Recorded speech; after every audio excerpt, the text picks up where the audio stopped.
بسم اللہ الرحمن الرحیم۔ دل میں غیبت کرنا، ہم جانتے ہیں کہ غیبت کسی مسلمان کے تعلق سے ایسا تذکرہ کرنا کہ جو اس کو ناپسند ہو اور وہ اس کو برا سمجھے۔ اگر وہ بات اس کے اندر ہے تو ہی غیبت ہے، اور اگر وہ بات اس کے اندر نہیں ہے تو وہ بہتان ہے۔ رہی بات دل میں غیبت کرنے کی، تو کسی کے تعلق سے دل میں کچھ سوچنا یہ ظن اور گمان کے تعلق سے آتا ہے، اور اللہ تبارک و تعالیٰ نے کسی کے متعلق برا گمان کرنے سے منع فرمایا ہے، تو دل میں بھی کسی کے بارے میں برا گمان نہیں کرنا چاہیے۔ البتہ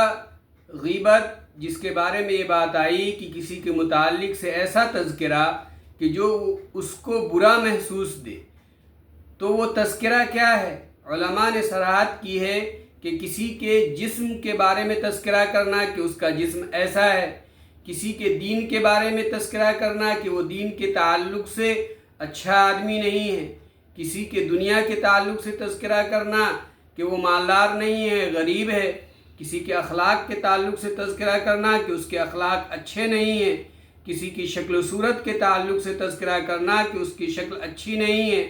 مال کے تعلق سے کہ وہ مالدار نہیں ہے، اولاد بیوی کے تعلق سے کہ اس کی اولاد اچھی نہیں ہے یا اس کی بیوی اچھی نہیں ہے، خادم و نوکر کے تعلق سے کہ اس کا نوکر فلاں برائی میں مبتلا ہے یا نوکر اچھا نہیں ہے، کپڑے کے تعلق سے کہ اس کے کپڑے گندے رہتے ہیں، اسی طریقے سے حرکات و سکنات کے تعلق سے کہ اس کے ہاتھ کی حرکت، آنکھ کی حرکت، بدن کی حرکت یہ درست نہیں ہے، یا پھر انداز گفتگو کے تعلق سے کہ اس کے بولنے کا انداز اچھا نہیں ہے۔ یعنی ہر وہ چیز جو کسی انسان سے متعلق ہو اور اس سلسلے میں تذکرہ کیا جائے اور وہ اس کو برا مانے، تو یہ غیبت کی فہرست میں داخل ہے۔ اسی طریقے سے غیبت کے لیے بولنا ہی ضروری نہیں ہے، اگر اشارہ کرے کسی کے بارے میں اور اشارے سے کسی اور کو سمجھا دے کہ فلاں کے اندر فلاں برائی ہے، تو یہ بھی غیبت میں داخل ہے۔ لیکن یہ غیبت جب ہوگا